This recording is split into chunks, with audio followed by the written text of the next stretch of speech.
BigCountryPreps.com. I'm Evan Wren, and this is the Countdown to Two-A-Days series, our daily look at an area football team and the key questions we're going to be answering about that team in our August 20th preseason preview here at Big Country Preps. I'm with my partner, Dan Youngblood, via Zoom. And tonight, Dan, it will be the Colorado City Wolves. Yeah, and Sea City's been kind of an interesting team the last couple of years with Coach Monty Leaf taking over that program the last two and kind of trying to build a foundation. He moved into admin, so he will be replaced this year by his offensive coordinator Danny Mejia, which is kind of an interesting move. But I think the idea there is to kind of continue to build on the foundation that they've laid the last 2 years. So I'm going to be interested to see kind of what that looks like. Obviously, they're going to have some big questions to answer, and we'll talk about those in a few minutes. But yeah, I think Sea City's an interesting program this year. It's going to be fun to talk about it tonight. Right, before we do that, we want to remind you folks to please hit the subscribe button on YouTube. And then after that, hit that little bell so you'll get notifications via YouTube every time that we come up with a new video. And with that, key questions. What's the first one off the top of your head, Dan? I think the big one is it kind of touches on what I mentioned right on the outset is how much is this the Danny Mejia administration, I guess, going to be kind of a continuation of what Coach Leaf had been doing there? Because I think they had done a lot of really good things culture wise, and they'd taken some small steps forward on the field. I'm eager to see kind of just what changes we're going to see with Coach Mejia and kind of what that's going to look like. Obviously, anytime you have a new head coach, even when it is an internal hire, there are going to be some subtle changes at least. Sometimes there's some changes that are larger. But I'm interested in just how many changes and what kind of changes we're going to see this year with Sea City. I would assume with him being their former offensive coordinator, their offense will look pretty similar to what we've seen the last several years. But I'm interested to see kind of what defense looks like and kind of what changes are going to be made just in terms of program culture, those sorts of things. But I'm excited to see how this works out for them. My key question for them is how good is this offensive line going to be? They've got some size and some experience coming back. They've got some big kids. Andrew Goodney being one of them. He's a 300 pounder. They've got JC Garcia, a 275 pounder. They've Got Aiden Woodell, a 242 pounder. And they got another kid somewhere who's a 240 pounder. Yes, that is Curtis Lindsey. They've got Julian Gomez. He's a 220 guy. That's a big offensive front. And so my question is, are they going to settle in and use that as a weapon and get a nice push up front? And can they stay healthy? Yeah. If they can stay healthy, how much of a factor is this big offensive line going to be? Yeah, and at the 2A level, obviously, health and depth are always big factors. And the O line does look to be a strength for him this year, so that's going to be interesting to see. If I have one more question, it's kind of about I guess it relates to depth. This is a team that at the skill positions should be pretty young. I think they're expecting quite a few sophomores to kind of be starting there at the skill positions. But one thing that's really interesting is that a lot of the call ups from JV this year will be from a 6-3 JV team. So they have experienced success at the sub varsity levels, which is always a lot of times you start to see the turnaround at the sub varsity levels before you do the varsity level.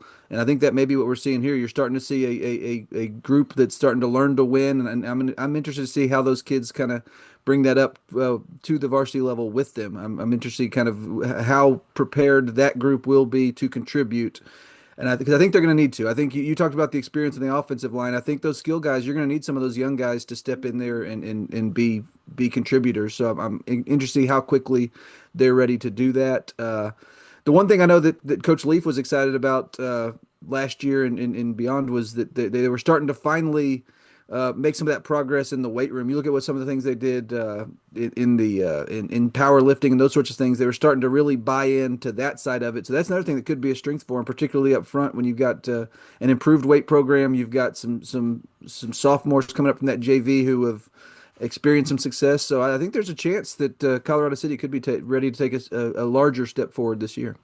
And if we're going to throw in an additional question, I'm interested in that defense that has 8 starters coming back. Yeah. So, it's that defense. Plus, you throw in a couple of kids from the JV kid, team that's coming up. They could be, well, a much improved defense. So, this team might surprise people. We Yeah. shall see.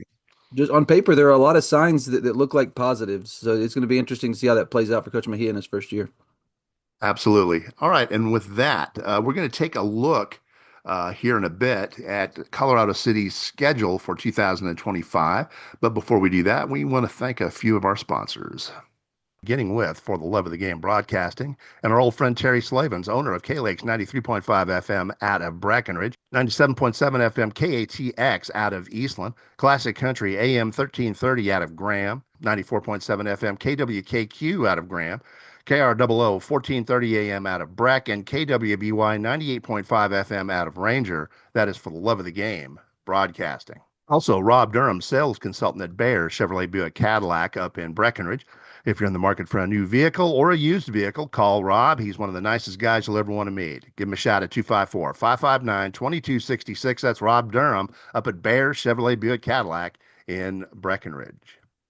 And finally, Cavalry Resources and Construction, located up in Breckenridge, serving the entire big country, offering custom standing seam roofing made on location and all commercial roofing applications.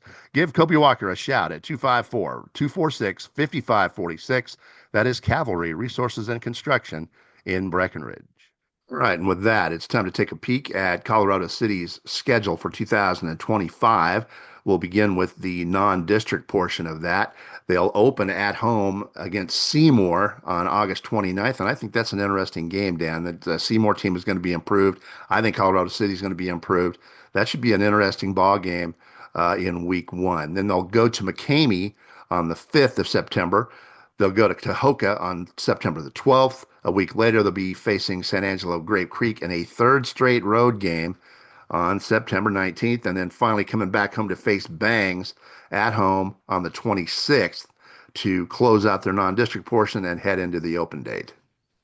And then following the open date, they jump into district with a home game against Cristobal on October 10th, host Forsan the following week, go to Ozona on October 24th, host Reagan County, last year's district champion, on Halloween, and they wrap up their district schedule at Sonora on November 7th. So, the one thing about I think on paper this Sea City team should be improved. The one thing that this doesn't look like a super easy district to make giant gains in. There's a lot of competitive teams in this district, so they're gonna have to get a Yes. lot better to start winning games.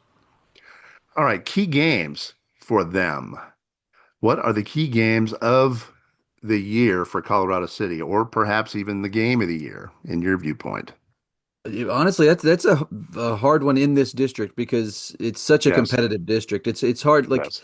honestly, I'm looking at it and I think that all of those games are going to be really tough for Sea City. I mean, last year Forsan was a little down.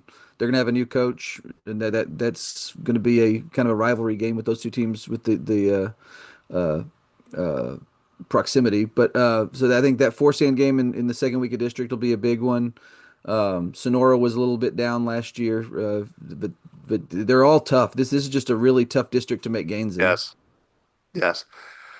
Um, if I'm going to pick the key games of the year for Colorado City or the game of the year, I think that the first two, Cristobal and Forsan right off the bat, if they can win one of those two and then pull off an upset the rest of the way, they have a playoff spot.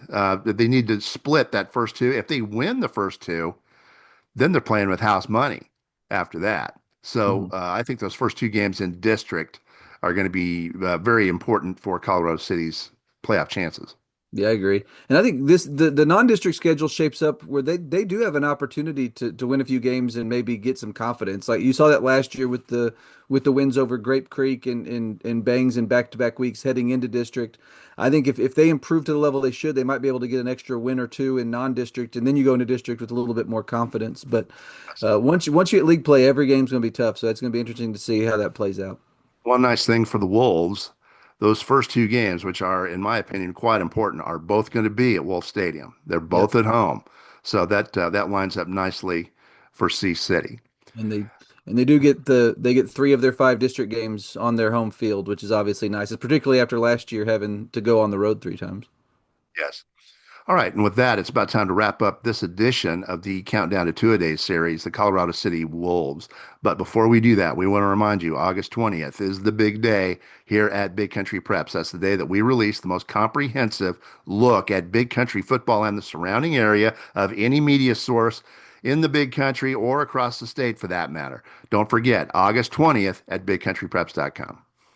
In the meantime, we appreciate you joining us for this episode of our Countdown to Two-A-Days series. And we encourage you to come back tomorrow when we will be featuring the Forsan Buffaloes here at BigCountryPreps.com.